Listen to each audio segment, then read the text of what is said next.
welcome everybody. Just going to get settled in here. You are here to talk about teaching Latin, yes? Everybody in the right place? Good. Well, thank you for coming to my session today. My name is Joanna Hensley, and I have been teaching Latin really since I started learning Latin. When you think about the friends in school that I would help with their homework, my study buddies all through high school and college, and now, of course, teaching in both brick and mortar schools and also online classes for Latin. I've been doing this about 15 years now. Currently, I'm at Wilson Hill Academy, and I've got a pile of, there at the registration table, free little lens cleaners or laptop screen cleaners that you can pick up if you want to learn more about Wilson Hill Academy, where I come from. So anyway, thank you for coming. I'm so glad to see so many people interested in teaching Latin to our students and to our children. Now usually, when Latin teachers like me are asked to give a talk on teaching Latin, we tend to focus on all of the reasons for teaching Latin, all of the benefits, all of the statistics, all of the high SAT scores, as if we need to justify the fact that we're doing something as strange as teaching Latin to little kids. Indeed, there are many benefits to teaching Latin, and statistics do show that this is a good idea. Latin students do tend to do very well on the SAT, but all of that stuff is not the focus of my presentation today. For the next two sessions, I'm going to focus instead on the practical side of teaching Latin to children. The goals and techniques and curriculum options that I have found helpful in my own Latin teaching career, whether in a classical school, an online academy, or my mostly classical but sometimes not homeschool. In this first session, we will discuss Latin in the grammar school, and in my second session on Thursday, we will talk about older learners, so Latin in middle school, Latin for high school students, and even adult learners. And I do this for a couple of reasons. First, Latin is growing more and more popular with homeschooling families, and so many parents are seeing, well, not just homeschooling families, but schools as well. We've got both represented in this room today. Parents and teachers are seeing success with Latin starting in the early grammar years. Still, many parents and even teachers don't know Latin themselves. Do we have anybody in that category here today, where you've been asked to teach Latin, but you maybe don't know it so well yourself? I want to give you and everybody else out there as much encouragement and information as I can. I want to give you that big picture view, so that even if you're primarily interested in just one age group, you can see the overall vision for what Latin education can look like. I want to discuss the middle school years too, since it seems to me that a great shame that so many middle schoolers have put so much work into memorizing all of that grammar only to quit Latin when it starts to get good.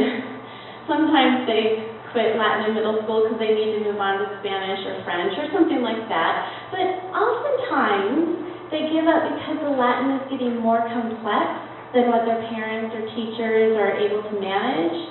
So my hope is that I can give you, as the teachers, the support and encouragement you need to keep those middle schoolers in Latin, so that those 6th, 7th, 8th graders can apply that grammar ever so diligently memorized to reading Latin books, studying classical authors, reading some of the great books of Western civilization in original Latin, reading church Latin, the Latin of our church fathers and Reformation theologians, Latin of philosophers and scientists. We'll talk more about that in the next section. But opportunities for reading real Latin literature are exciting enough to mention now, and having the goal of reading literature will inform the way we choose to teach even our young grammar students. So today's grammar school and Thursday is middle school, teens, and adults. As we focus on those grammar school years, I am thinking specifically of grades 3 through 5. That is not to say you can't start teaching younger students Latin. And indeed, there are some super cute books out there for even younger students. kindergarteners and first graders. But for our purposes, I'm starting in 3rd grade. Because by 3rd grade, I'm assuming that students have learned to read and write English. They have been exposed to basic English grammar, and they have begun to understand history, the passage of time, and geography in a way that most very young students haven't been able to grasp quite yet. Also, many schools start teaching ancient history and mythology in 3rd grade, and as these students start their journey through the timeline of history, I think this is an excellent time to introduce the language of ancient Rome. If you have students or children who show an early aptitude for such things, you can start sooner if you like, but today we're focusing on 3rd through 5th. So thinking about this age group, I have a set of goals I would like to achieve. These goals are going to assume that Latin will continue into middle school and hopefully into high school as well. These goals are foundational, and I have philosophical reasons for them, but I'm focusing here on practical implementation. Not so much what does this mean, but how is this done. I'll also talk a little bit about curriculum options too, because just because a book is a Latin book doesn't mean that it's a good choice for a classical classroom. We'll talk about the strengths and weaknesses of different curricular approaches, specifically for these grammar years, and I can make some recommendations as we go. Finally, I'm going to share some sample lesson plans, just the basic, typical kind of grammar level lesson plans. I hope to show you practically how I achieve the goals that we discussed, and to give you some ideas on how you might conduct your class.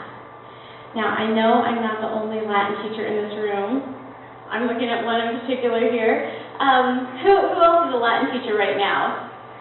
Great. I know I'm not the only one here. So please feel free to share your ideas and techniques that you use in your classrooms or your home schools with the rest of the group. The more people we have talking by the end of this, the better. So I'll leave plenty of time at the end for discussion and questions. So my first goal for the grammar student is a goal that I will repeat for every age group we study: to inspire a love for words.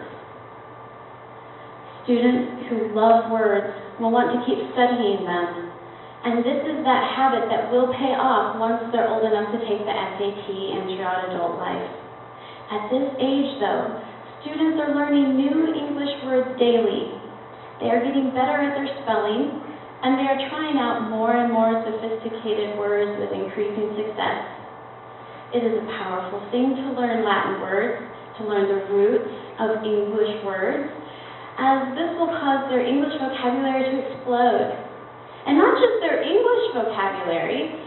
One game that I like to play with the children, and a game that makes them feel very clever, is to show them words from other Romance languages to see if they can figure out the meanings based on what they've already learned in Latin. What a thrill it is for them to see that learning one word in Latin will reap the benefits in multiple languages. So I say this will pay off later when the student takes the SAT or when they decide to study French, but it has a big cultural impact too. In this postmodern age, when words can mean whatever someone wants them to mean, and people are slow to define terms, it's refreshing to have students who understand that words do have meanings, and that these are meanings that go back to the days of Cicero and before. So, how can we use Latin to help children love words? Phonics teaches what words are. Latin teaches what words mean. So we teach them Latin words, we teach them vocabulary. Generally speaking, at this age, remember grades 3 through 5, they do not have a negative view of vocabulary lists, though this probably will come later. We want to be reasonable in our expectations. 10 or so words a week is a good place to start, and you can increase from there. But if you start to detect groans, back off a bit. The attitude about the words is more important at this point than the number of words the child memorizes. We teach words along with their English derivatives and show them how they can figure out even long and complicated English words by using their knowledge of Latin. Use words in games and poems and songs. We invite them to make up their own songs and rhymes using their vocabulary list. If you're into copywork, have them copy their words for penmanship. If you're into spelling, have them practice their words for spelling practice. Your Latin textbook will supply you with a vocabulary list for each chapter, but I find it helpful at times to depart from this and use thematic vocab lists according to my child's interest or according to another subject that we're studying. For example, let's say in science class we're studying the formation of rainbows. Well, what a perfect time to present the children with Latin words for colors. Perhaps you'd like to do a list of animals or rooms in the house or vocabulary words associated with the ocean. There are times when, for whatever reason, you are not going to teach a chapter from your Latin book in any given week, but that doesn't mean that you can't advance your Latin vocabulary study by piggybacking with something else that you're studying. This is a great way to integrate Latin throughout your homeschool or your classroom, and we'll talk about that more in a little bit. Osborne's first 1,000 words in Latin is great for providing thematic vocabulary, and there are other resources too if you look them up on Google. Of course, if you have a Latin dictionary, you will be able to make up your own list together with your children, which can be a lot of fun. Remember, we want this to be something that inspires them to love their words. Well, what words do they want to learn? Are they into wolves, Antarctica, space, mythology? There's plenty of Latin that goes along with that. And as the teacher, you can delight yourself in the words that you're studying so that your enthusiasm becomes contagious. This idea of delighting yourself in your studies is closely related to our next goal, to create enthusiasm for learning Latin. If we want our students to join, to lead the great conversation of Western civilization, we want them to like their Latin. If they like it, they'll keep studying it. If they study it long enough, they'll get good at it. And this is not to say that we should change the nature of Latin to make it more popular with the grammar school crowd, but we should, as teachers and as parents, make every effort to convince our students that Latin is their favorite subject. Again, we use games, we use songs, we use rhymes. We back off when we sense resistance. Maybe that would be a good time to take a break from your book and learn about all the words that we can think that have to do with wolves or whatever they're into, right? We back off when we sense resistance, and we keep our expectations high. We must never let them know that Latin is hard, that Latin is dead, or that Latin is only for certain brainy people. Although I find that most grammar schoolers are amazingly brainy people. Grammar school students are at a great age for learning vocabulary, for learning anything really, since their memories are so sharp. Play to that strength. Have them memorize a lot. This is fundamental to understanding the grammar stage of the trivium. And this is the time when we memorize information that will be understood in a deeper way later on. I want to be a little bit careful here, as I don't mean to imply that grammar school age children are the only ones who memorize things. We'll talk next time about how older students still have to memorize things, even though they might not technically be in that grammar stage of 3rd through 5th grade. Still, for now, just have those grammar kids memorize while they're particularly good at it, and while they particularly enjoy doing so. We have them memorize vocabulary, as we said before. Have them memorize grammar rules through rhyme and song. Most of the classically directed Latin primer series are going to give those words to you, right? Those rhymes, those jingles, those grammar rules that they'll be able to memorize. Have them memorize Bible verses. Maybe it's one a week or one a month, depending on your students and on your schedule. Latin prayers, hymns, poems, Christmas carols, state mottos, all these things you can find for free online just by Googling them. have them memorize grammatical paradigms that they can use now, and also have them memorize grammatical paradigms they can use later. We reward them for their memory work, and we have them recite their chants together, have them recite their chants independently, have them march up and down the hallway, chant you long enough for the whole neighborhood to hear. We can have the little ones singing Amoa Masa Mat while doing the Mexican hat dance. You know this one, right? Amoa Masa Mat, Amoa Masa Mat. Now, they won't always like to do that sort of thing, so we take advantage of it while we can, while they're in 3rd or 5th grade. When they get to be too cool for Amoa Masa Mat, Mexican hat dance style, we'll back off, but we'll always have the memories. Now, as much as I love having younger students memorize things, I do think it is important that they understand the majority of the things they memorize. Or at least that we as teachers introduce grammatical concepts to our students along with their memory work. I mention this because there are some in the classical education world who are content with grammar students to memorize things without any explanation at all. The idea being that the student will learn what it all means later on. And while there is some wisdom in this, I hesitate to support this idea wholeheartedly because I think it sells our grammar students short. Grammar students are called grammar students for a reason. It's because they study grammar. And so many of our students will have already had a couple years of English grammar under their belts before learning Latin. And they certainly know enough to begin to make sense of the paradigms and chants that they are memorizing. They may not understand it as well as they will once they're in middle school, but thanks to programs like Shirley English, there's a vendor out in the hallway for us to visit at our conference, or First Language Lessons is another good one. Thanks to these programs, they understand quite a bit even before we get them in Latin in 3rd grade. And it's probably quite a bit more than you or I could understand when we were at that age. Now, how do you determine how much grammar to introduce and when? This is going to affect your curriculum choices after all, and it will impact the pace of your classes.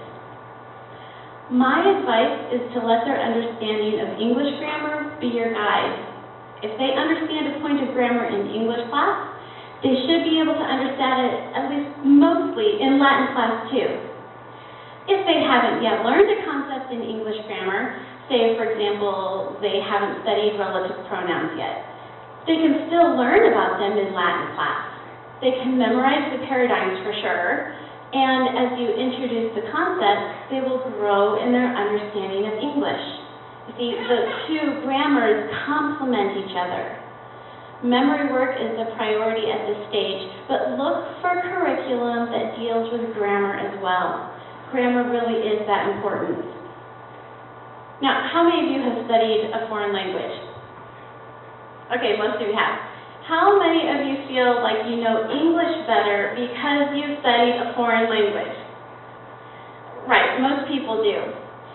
This is why in the grammar stage, classically educated students study the grammar of English and Latin together, with the hope of even more language study after that. The reason for this is because grammar helps us understand language beyond what we understand intuitively.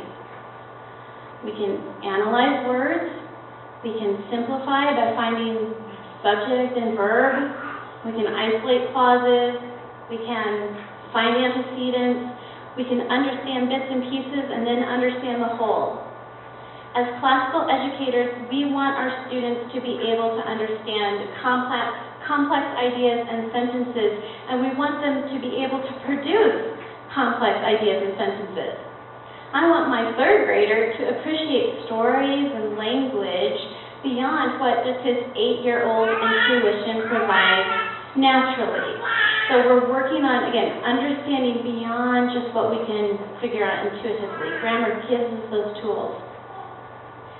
So studying grammar can seem like a big ask for our little ones in grammar school, especially when you're considering Latin grammar.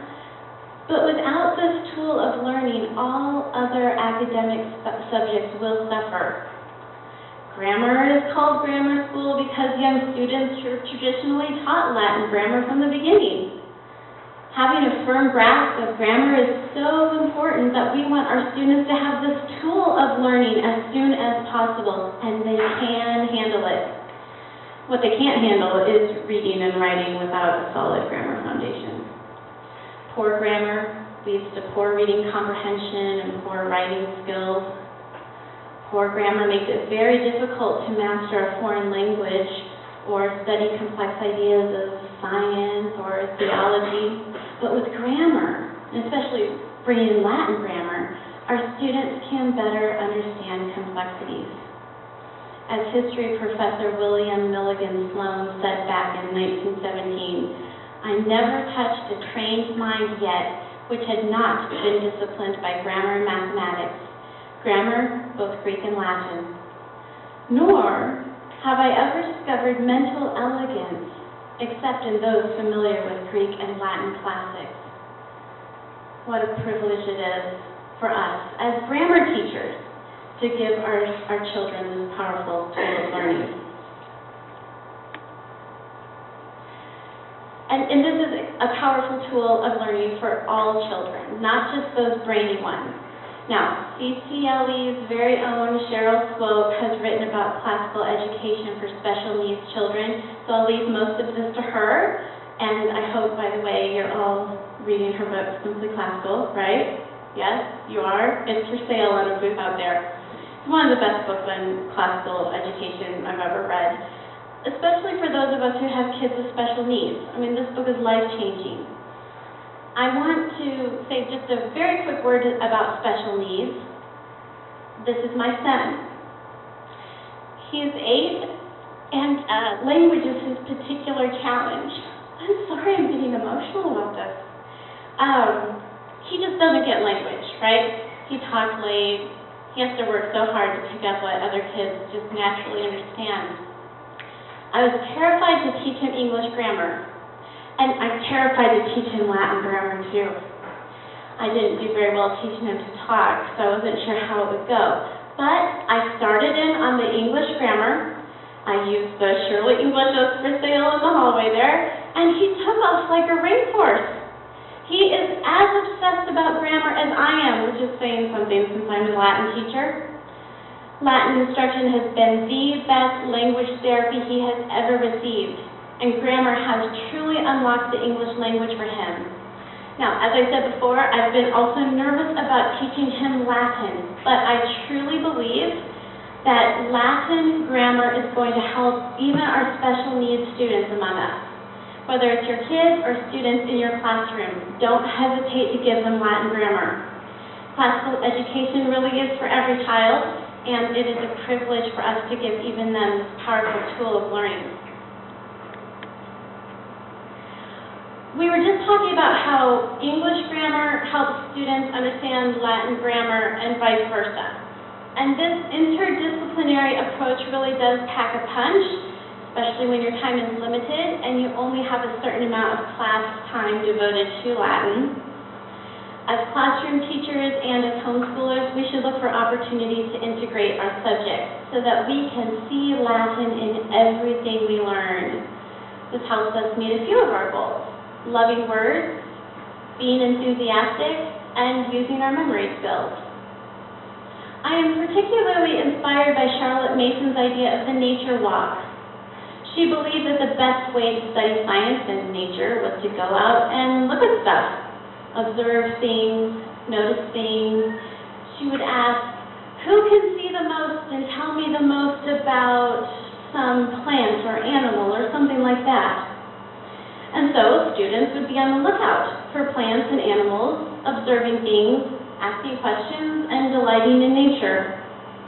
I think we can do the same thing with Latin. We ought to train ourselves and our students to look for Latin everywhere, whether it's in religion class, math class, music class, science class.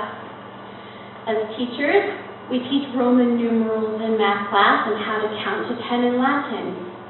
We sing Latin in our music lessons. Goodness knows there's plenty of Latin to choose from. good Latin that we who are looking for ways to explore our Lutheran heritage, we need to get that into our kids. Science is full of Latin, right? We take the time to introduce scientific terminology full of Latin derivatives. Let's say you're studying a painting as part of your pedagogy of beauty. Have your children describe what they see using Latin words. Early on, they will comment on colors and simple words like boy or ship. The more words they know, they will expand to comment on emotions or even the reactions that they have while they themselves are viewing the art. The more grammar they know, they will be able to write Latin sentences about what they see. Sentences become paragraphs, and before you know it, you've got an art history essay in Latin. Well, okay, maybe that'll be more the middle school, high school thing that we're going to talk about in a couple of days. But still, this is a fun exercise for parent and child, and a great way to review Latin vocabulary, right? It's not all about just doing flashcards all the time, although I'm a big fan of flashcards, but think about all of the words that you know in Latin that you could associate with this work of art. They're reviewing their vocab, they're looking carefully at art, they're practicing observation. And more than likely, the artist of that masterpiece that you are studying also knew Latin. Most significant artists of the Western tradition did. We want our children to notice Latin all around them in their day-to-day lives. A trip to the zoo will yield Latin names for animals. A dollar bill reads E pluribus unum. The Sunday Bulletin says Nunc Dimittis. Students will see living Latin all around them, and later on, when someone teaches them that Latin is dead, they will know better. Now, is there a magical curriculum that single-handedly meets all these goals? Is there a perfect fit?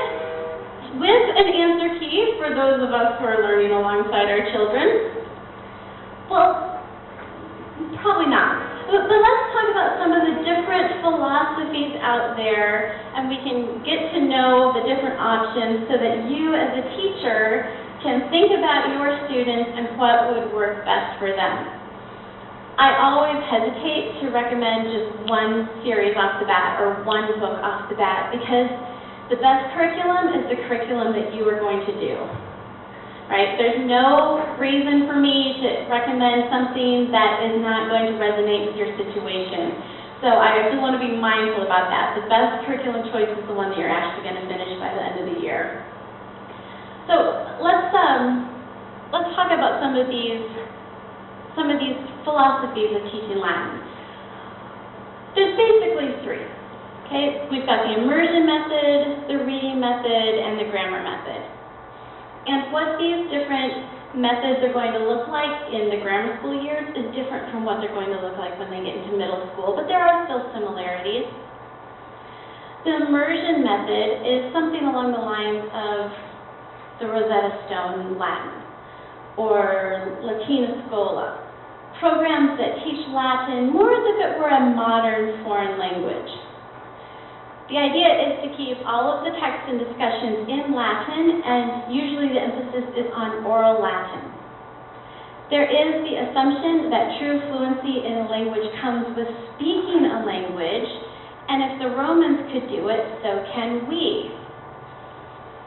Now, I don't have anything against oral Latin. I honestly don't.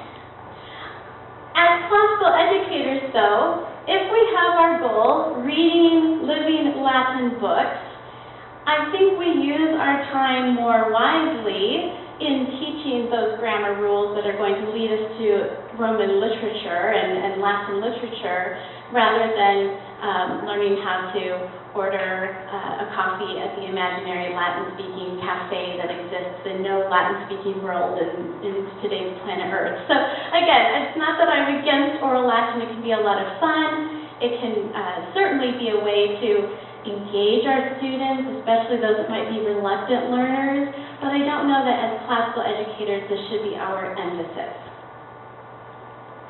My second method I want to talk to you about, actually, here we go. There's my immersion method breakdown, right? Teaching it as if it were a modern foreign language, emphasis on oral. Oh, sorry. There, that's better. Next we have the reading method. Here we might think about the Cambridge series. Ecce Romani would be another example of this, where children are learning Latin by reading Latin. They're given sentences from the beginning, and their vocabulary is going to be associated with different images to help them understand what it means. This is going to rely on students making their own deductions about the text and the grammar. Now, depending on what kind of textbook you're using, there are some very helpful reading method approaches that do also go through and tell you about the grammar and kind of explain what does what and why it does and things like this. So I think that the reading method could be a good option, certainly a great option for you as supplemental to your more grammar-based approach, which I'm going to talk about in a minute, which is what I recommend for classical schools. The reading method is fun. I say it's great for students who get it. For those students who are very intuitive about language, who are naturally gifted that way, who can put two or two together without having to be explicitly told, I think the reading method can be a very fun and effective way of teaching Latin. I don't know, though, that it's good for every student, and it is not designed for the classical school. That brings me now to the final one, the grammar method. When I talk about grammar method, this might be a more traditional approach to learning Latin, although many of the books that are available using the grammar method for our youngest students are really quite new, only having come out in the last few years. The grammar method is going to be a pieces to whole kind of thought process. It's going to give you those jingles. It's going to give you those memorize the state motto, memorize this Bible verse. It's going to give you those rules that you want to get into their minds as grammar students. It's also going to put the emphasis on understanding later on. Remember I said to be a little bit careful there, because I think they can actually understand more than we give them credit for. But the grammar method for our 3rd through 5th graders is going to be that basic approach, learn the endings, learn the paradigms, here's some jingles, and away you go. The drawback of the grammar method for the little ones is that they're not reading very many Latin sentences. Going back a click, I like the way in the Cambridge book our students can read real Latin sentences. Well, they're not exactly real Latin sentences. Some Englishmen wrote them and put them in a book, and so they're not like native Latin speakers or anything like that. But still, I like the stories, I like the reading, I like the living book flavor of it. So that's why I think as classical educators, this is a good supplement. Going into the grammar method, though, this is going to give you those building blocks that you need so that they can read real Latin living books written by native speakers once they get a little bit further on, and that's what we'll talk about in a couple of days. So when I'm thinking about the grammar method, I'm thinking about the resources from Classical Academic Press. They have the Song School Latin, which is very cute. I don't know if anybody's used it. It's for the youngest students among us, and then Latin for Children are the primers. They've got Latin for Children, A, B, and C, and then those feed nicely into the Latin Alive series that we'll be talking about more on Thursday. Another option is the Memoria Press materials. They're in the hallway. Check out the vendor table. The Memoria Press, we've got the Latina Christiana building into the first form, second form, third form, and those are going to grow into the Hensley text. That's another thing to think about when you're picking out curriculum for the grammar 3rd through 5th grader. Where do you want them to be in middle school? Do you want them to do Hensley? Do you want them to do Latin Live? Do you want them to do Wheelock? And we can talk about some of those others later on, But those are the decisions that you almost need to make at this point so that you can work backwards and get the right primer set for them. What I like about Memoria Press, Classical Academic Press, is that these are primers that are specifically designed to follow the Trivium. They're built for the classical homeschooler or classical school that's teaching Latin to this age group. And as soon as they possibly can, they do have children reading actual Latin texts. So, that's my quick word about curriculum. I know that there's probably questions about that. If you have questions about it, do write them down so that you don't forget. But I did want to give you just a sample lesson plan or two so that you can see what a classroom might look like. So I've chosen for today's sample lesson the future tense endings for first and second conjugation verbs. So when all of my little third graders have arrived in class, we are going to warm up by reviewing our chants. Let's say we do a Mo-Ma-Sa-Ma, Mexican hat dance style, and then we do O Estimos de Sant at the top of our voices, and then we decline the Amica underwater style or something like this. You do these things in your classrooms so that it's kind of fun, kind of goofy. They love Latin, they feel good. These are our warm-ups. Then we get into whatever the weekly memory verse is. It might be a state motto.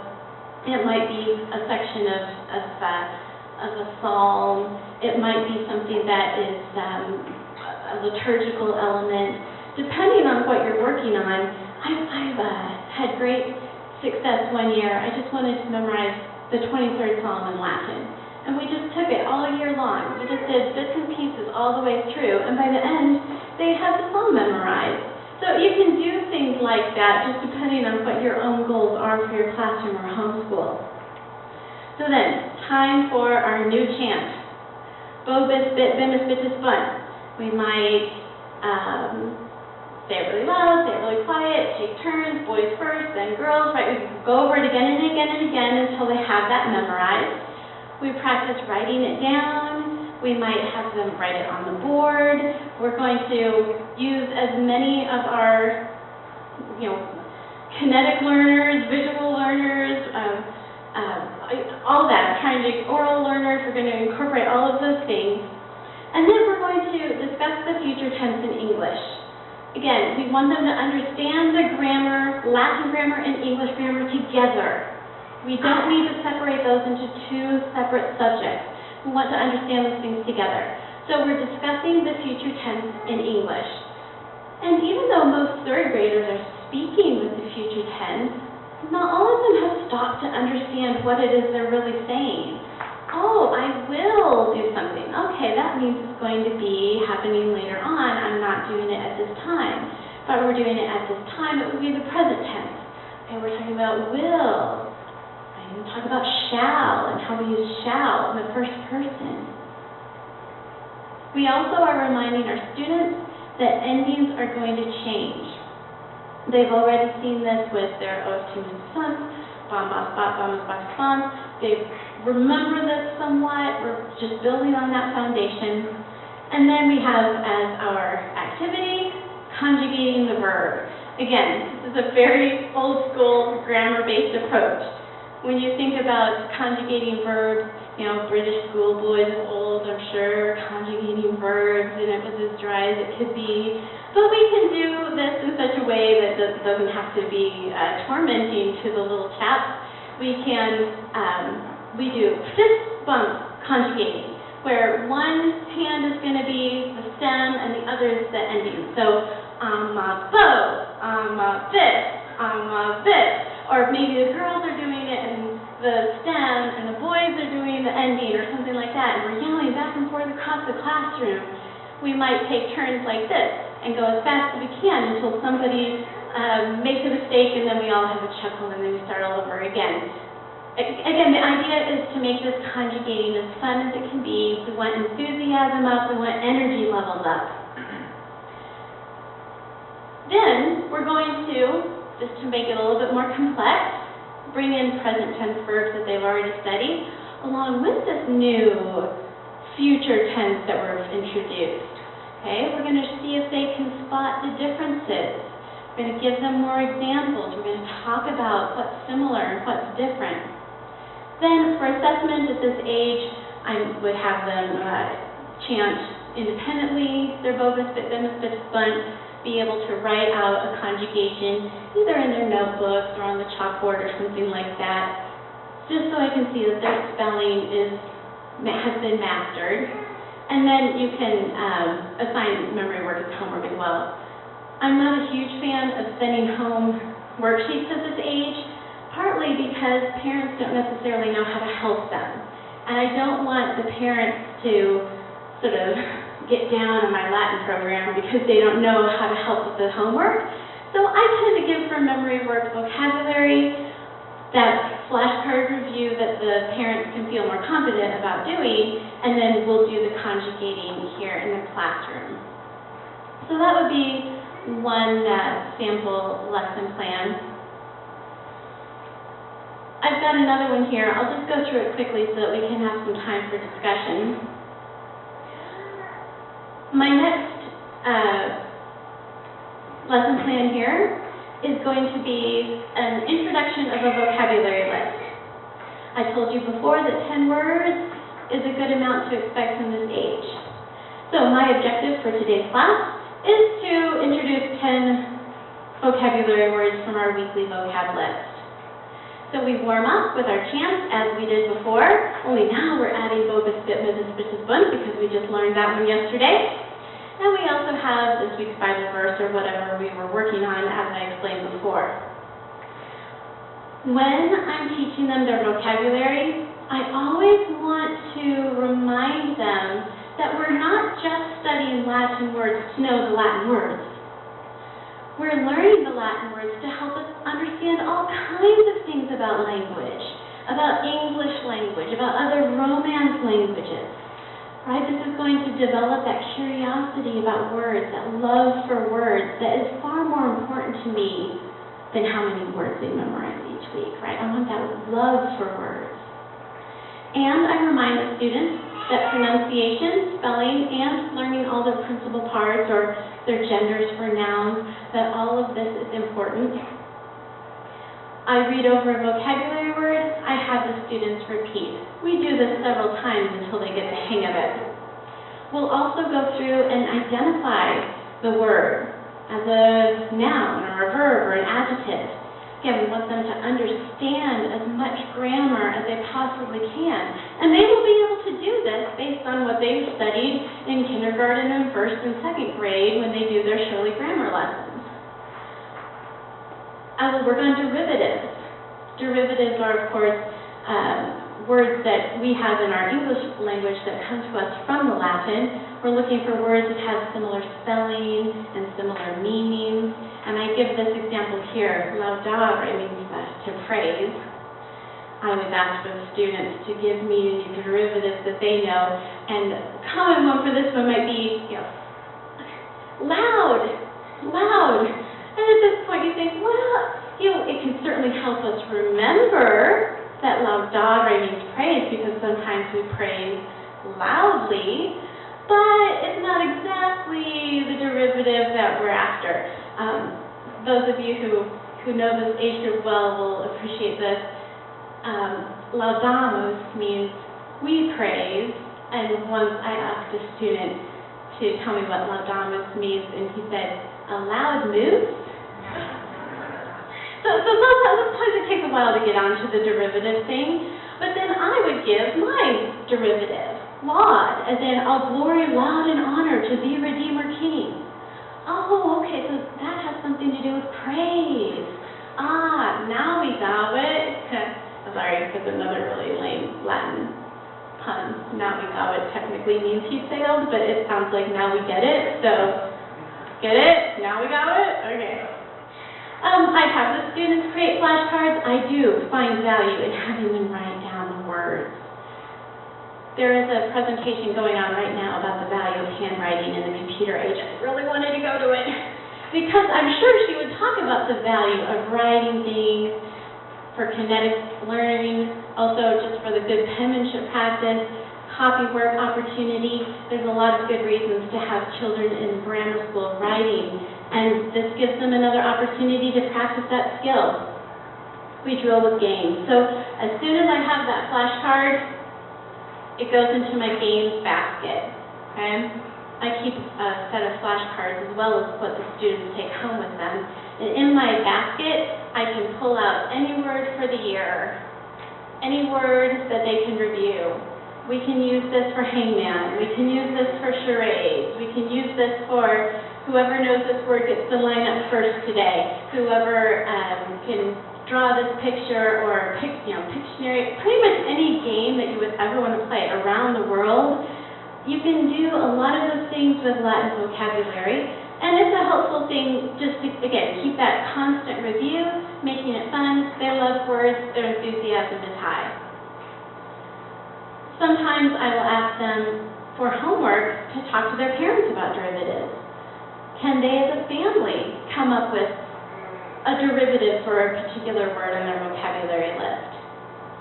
That's the kind of homework I would give, along with the memorization of those flashcards. So, that's just a quick rundown of what I do in grammar school.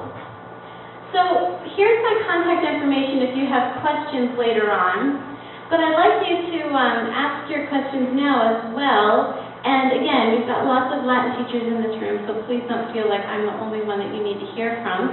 Did you have any questions or any scenarios you want to share with us, or textbook queries or anything like that?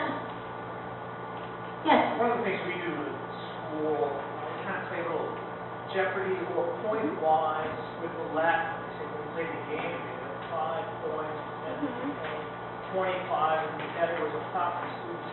Kind of like it, they want to do that. Of course, they do it together as a group, it's great. Sometimes we got one student that has a long answer, using 5 points, so that's what it does. A couple students or whatever try to say, I don't get the same points. This is not me. Yeah, no, that's a really great suggestion. Jeopardy is a popular game. I like it too because you can do a category of vocabulary, a category of paradigms, but then also a category of maybe explaining a rule, or maybe mythology facts, or something like this. So that in your categories you can tap into the strengths of every kid in that room. Because some kids are really good at this stuff. Others are not so good at that stuff. They're good. They can tell you about mythology or something else. They can recite a state motto. So you can really play to all of the different strengths by having those different categories. That's a great idea. There is a Jeopardy online too. Jeopardy Labs, I believe it is. Jeopardy Labs. You can go in there and make it up. Okay. Right. So that was called Jeopardy Labs. Thanks for that. Yeah, go ahead. If you're doing a semantic study and you're pulling vocabulary words, so like you had said about not suggesting words, what is the case you would give them, and how much would you give them for one word? Okay. So what would be the minimum, and how far would you go with the vocabulary? Okay, that's a great question. So let's say we're doing a thematic study, and we're going to follow our students' interest here and talk about tables, because we've got a kid that's into tables here. So, but what I would do is say, the mensae, feminine, and give all the nominative, the genitive, and the gender that goes with it.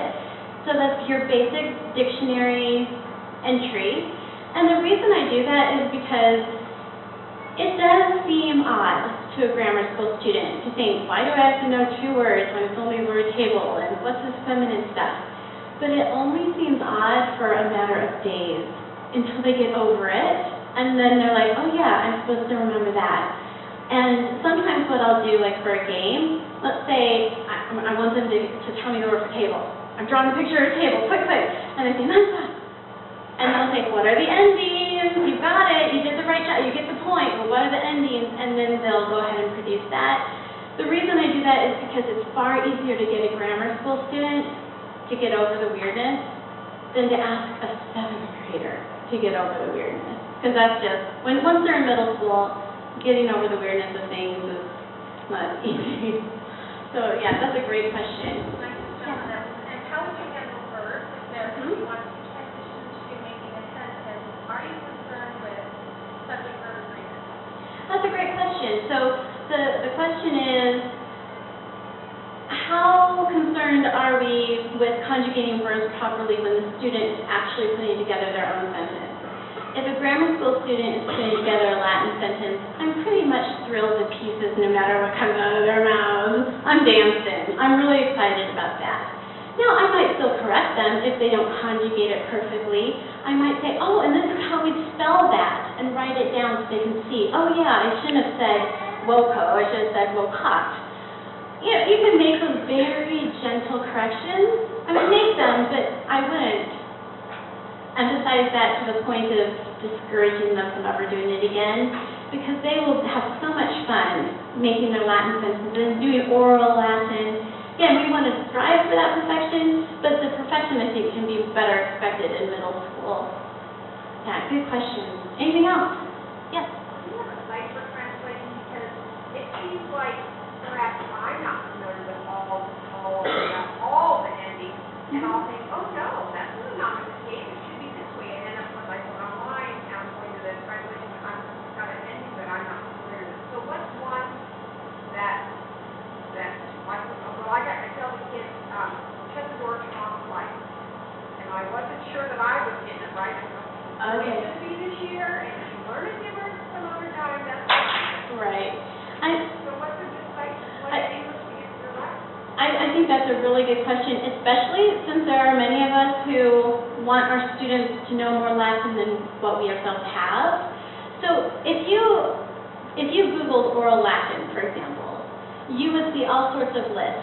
Classroom commands, you can find that for free on the internet. I would Google oral Latin classroom commands, and it will tell you, open the book, turn to page, whatever, sit down, listen. It will give you those commands that you're talking about. Ideally, I'd like you to just learn them. Come on, adults, learn your Latin. I mean, this is... It's too much vocabulary. Well, it is. Without any process, if you're going into it full, the endings are too much. I totally understand. And that's why I say jokingly, come on, learn your Latin, because we know that it's taking so many years for our students to pick up all of those endings. So another thing I would do is look for the curriculum that has good teacher guides. Yeah, but I'm going beyond my, we're doing Prima Latina, Cristiano Latina. Mm-hmm. So I've gone through Prima 1 and 2. Right. And now we're coming up with things that aren't in my teacher guide. Right. No, I would definitely Google the oral Latin. Another thing you can do is use Google Translator. Now, it's not always going to be perfect. It's not like there's an ancient Roman that lives in the computer that's typing out the answers for you, but you can use that as a tool. But I think that Googling any phrase that you want, you'd be surprised how you can find that in translated into Latin for you. Yeah, that's a good question. And that might be the kind of resource that we could develop as a group. You know, if half a dozen of us each had 2 classroom commands that we use regularly in our classroom, that's something that we could share, and then we would be that much further along. Yes, sir? Something else, are you familiar with Ed Helper? Ed Helper? I use Ed Helper for my Latin because I get crossword puzzles, I get word searches, I get saved. Of course, each year you have to buy The license or whatever, yeah. Membership for it. But not only that, but Ed Helper too prints out. You can print out printing sheets. In other words, they have the word printed up there for handwriting purposes. Right. And that plus recent letters, etc. So as you do something on the English side, or the English spelling word or whatever, they would do that. They have a whole range of things to do. If I use plug in the Latin word and definitions, so sometimes you may have to make up your own definition. But then it gives you a whole book of things that you can have. And I just keep a good syllabus and pull out what I need for the next year. So edhelper.com, about $20, $30 a year. They can go for all grades, for all subjects, or 2 grades, math, science. Yeah, another site like that would be things like Quia or Quizlet, where a lot of our classical textbooks, vocabulary lists have already been inputted. I know because I've done it. You can go and you'd be surprised at how much is already loaded in there, and then you're just producing worksheets off it, or games, or puzzles, like you were describing. So QIA, Q-I-A, and Quizlet would be another popular choice, and there's a lot of stuff already loaded into them. Yeah, thanks for that. Recommend any, I have students of varying ages, I think it's older kids read to the trio. Recommend books that the older ones can read, if it's a little start and to help them improve. Absolutely. The Bolchesi Carducci, it's hard, it's B-O-L-C-H-A-Z-I,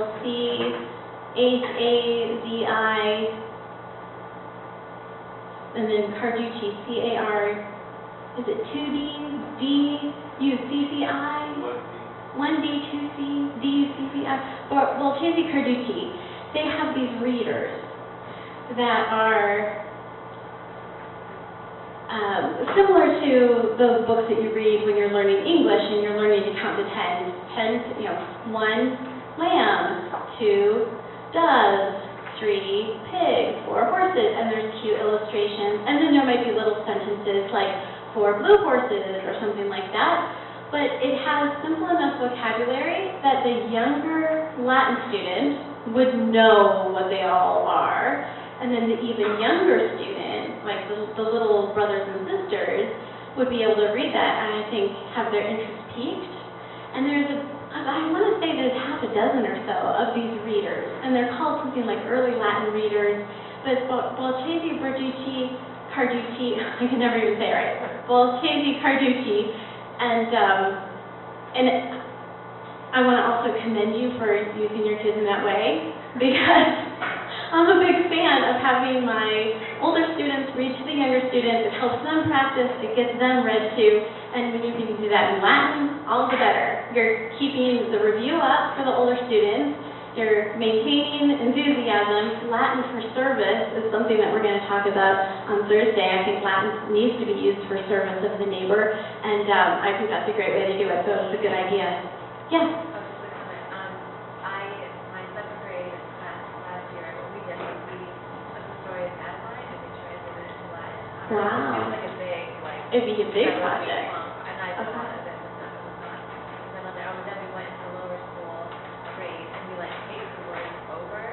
It's just after most of the kids were very familiar with the story, to kind of see the picture of the book and hear kind of the background. So it was really That is a fun project, and that's something that you can see, different beloved children's books that have been translated into Latin. I'm a bit of a purist when it comes to children's literature, so Dr. Seuss to me just needs to be in English, but I understand that they've also made Latin versions of these things, and it's a different purpose. Dr. Seuss wrote so that we could see the phonetic and learn to read in English. When it comes into Latin, we lose some of the original intention of Dr. Seuss, but it's still kind of cool and fun because the students love to do it. It's a familiar story, and you can have some fun with, The Grinch That Stole Christmas in Latin, or what's his name? Is it Ferdinand the Bull? But it's stung by the bee, and anyway, they've got them in Latin too, and Bolchesi Carducci would be a good source for that. So would Amazon. If you just went on Amazon and you looked up Cat in the Hat in Latin, it'll pop up and then it'll say frequently bought with, and then it'll show you all of the different children's stories that have been translated into Latin, because that is a very fun and I think fun for the kids thing to do. Yes? I need another site then too, so that I can get some sound of the word, some oral sounds, like if I wanted to do that, obviously the Lord's Prayer, but we don't have the three in Christiana. On the desk. As far as I know. And I went, Jesus loves me, and so I can get the words outlined, and I want the pronunciation. So what's it like for? What I would look up for that would be choral Latin. I'll look this up after class and see if I can give you an exact site. You can look things up for how you would pronounce when you're singing, right? Choral Latin, and be able to to get some good rules for how you would do these different things. Yeah, singing in Latin, a teacher's guide for presenting Latin texts. For example, that. Now, I hate to just say, read this book or watch this DVD, because I know that when you're getting your lesson plan together for that morning, it's not necessarily the easiest solution, but there are resources out there, and choral Latin, as far as pronunciation goes, will take you far. Good. Well, thanks again for coming, and if you have other questions, you've got my email address, so feel free to come, and maybe I'll see you in a couple days. Thank you.